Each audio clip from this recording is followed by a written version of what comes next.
Hello my friends and welcome to this week's creative photography tutorial. In this episode we'll be swinging some torches from the ceiling to light paint some spirographs.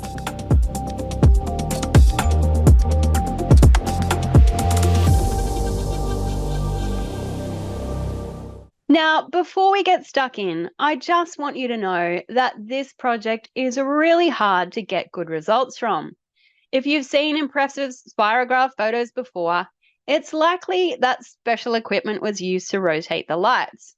So if your results are a bit wonky or have blown out highlights, it doesn't mean that you've gotten this wrong. To begin, you're going to need a small light source. In my case, I bought a pack of cheap LED keychain torches from eBay. I'll link you to these below. I removed the keyring to create a steadier movement. Otherwise, you can try using a regular torch, provided it has a hole on the end to tie string to, or you can tape it to either side.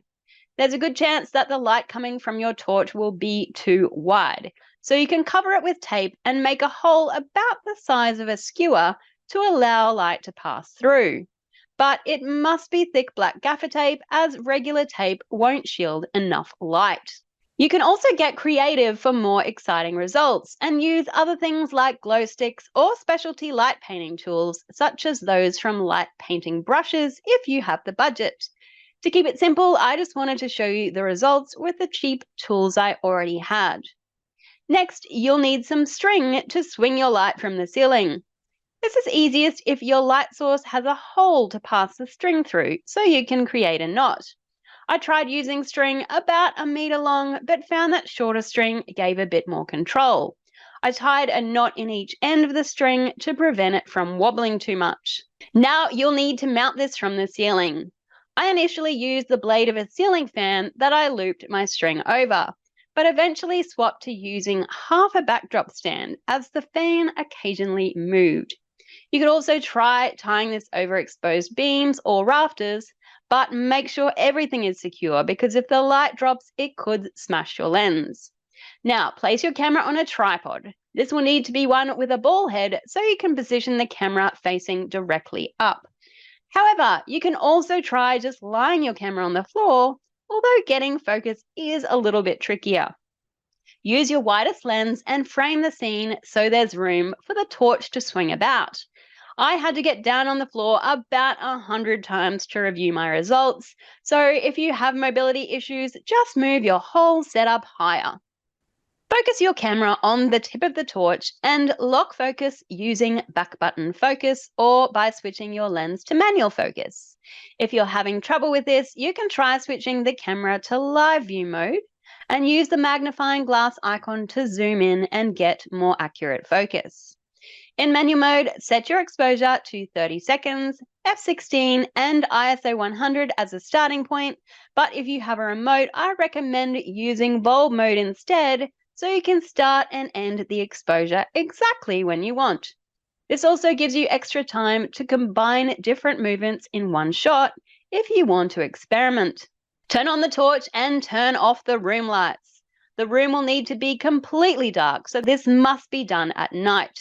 There was a light on in the room next to where I was shooting, so this added too much light during my 30-second exposure, which unfortunately made my backdrop stand show up in the shots. But I found I got better results with shorter exposures. Grab the torch and throw it in a circular motion with a little force, so it starts to swing. It will move erratically at first, so only press your shutter once it starts to swing in a pattern. I found it handy to have a black piece of card to cover up my lens at the start of each exposure, so I could activate the shutter, throw the torch, and uncover the lens when it's settled. Once you've got a few of these, try experimenting with the way you throw the torch. Now, check the results. It's likely you won't get this right the first time, so modify whatever the issue is and try again.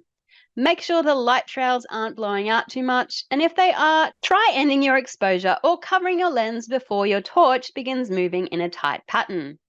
Once you've nailed a few, you can try capturing several throws in one exposure.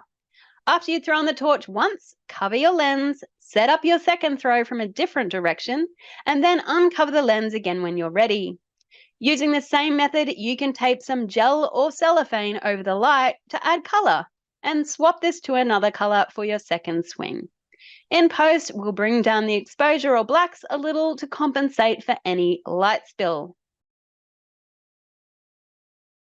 So let's take a look at the edit for one of these. So in Lightroom, let me reset. So basically, if I bring up the exposure, you can see the things that were surrounding my setup. And that is because I had a light on in the room next door, which was a bit of a mistake. But anyway, so what we'll do is we'll bring down the blacks to get rid of that. But that does unfortunately drop out quite a lot of the spirograph. I'm also going to bring down the highlights a little bit, just so they're not blowing out too much. I will bring up the shadows to bring some of that back in. And I'll leave the whites pretty much where it is. One thing that does really help with spirographs is putting in some texture. So that seems to really bring out the little bits. But unfortunately, you still can see a bit of that backdrop stand, and there's not a whole lot I can do about that. I can just play with things to taste. I can change the color temperature in Lightroom. That's quite cool, except it's brought up quite a lot of light. And so heaps to play around with, but let's just reset that to where it was. So I also cropped out some of the dead space, and that's what I ended up with. So not fantastic, but it'll do. Now let's pop some over into Photoshop, and I'll show you what we can do in there. So Photoshop is really good if you want to change the colors of your spirographs or if you want to combine two together. So what I will do is highlight two. So I just clicked one and control or command clicked the second one. And then I can go to Photo, Edit in, Open as Layers in Photoshop. All right, so the first thing I will show you is how to change the color of this. So I'm just going to go to my little half pie and then Hue Saturation. I'm going to clip it so it only affects this layer, and I do that by holding down Alt or Option between the adjustment layer and the layer we're working on and just clicking. And you'll see a little arrow pops in that ties this adjustment just to this layer. Then I can hit Colorize and I can play it with my hue. Actually, we'll bring up the saturation first so we can see what we're doing. And I can change the hue to any color I like, which is fantastic. Now we are working with a red, so I might go with something maybe yellow. Now to combine the two together, what I'm going to do is change the blend mode. So blend mode is found under the word normal in your layers panel. And I'll just take a look at these. That one was pretty good. We might just run with screen. And then I can, with my move tool, top one on my toolbar, I can just kind of move that into place. So they merge quite nicely. I can rotate it. So if I hit Control or Command T, let me just zoom out a little, you'll bring up your transform bounding box and I can pop my arrow in the corner so it turns into a little rotational arrow and I can move that around so it aligns nicely with the other one. So that's one thing I could do. I could even make it really small and pop it into the center, something like that. So that is something you can play around with. And then if you find you've got some dead space in here, you can either crop it out with C. So C is your crop tool. It's the fifth one down on your toolbar. And you can just drag that in to get rid of that space. You can also choose what ratio you want to crop to. So perhaps I went with WH resolution, and that means I can just drag in my handles with no specific crop ratio. Or if I decide I like this crop, but now I've got all this dead space, what I can do is go to my adjustment layer again and go to solid color. I will make sure that black is selected, which is the bottom right-hand corner. Hit OK. And then I will drag that underneath everything. And hopefully the blacks will match up. Mine is a little bit off, I think. So what I could do is double click that. And then using the eyedropper that automatically comes up when I drag from one window to the other, I can just select my image and try and get them to blend. Now there is a little bit of an issue with this layer at the top. See how it's a little bit lighter? I'm not sure you can see that. But what I could do is add a layer mask to that layer with my little rectangle with a hole in the middle. Swap to B for my brush tool, and then I'll make that a little bit larger using my square bracket keys and just sort of get rid of that seam. Now there's a lot more work I can do here, but that's just a little basics to get you started. If you're new to light painting, this is just a small taste of the many techniques you can try. So if this has wet your whistle, check out my course Photo Fanatics for more variations. Otherwise, I'll see you again next week with another creative photography tutorial. Catch you then.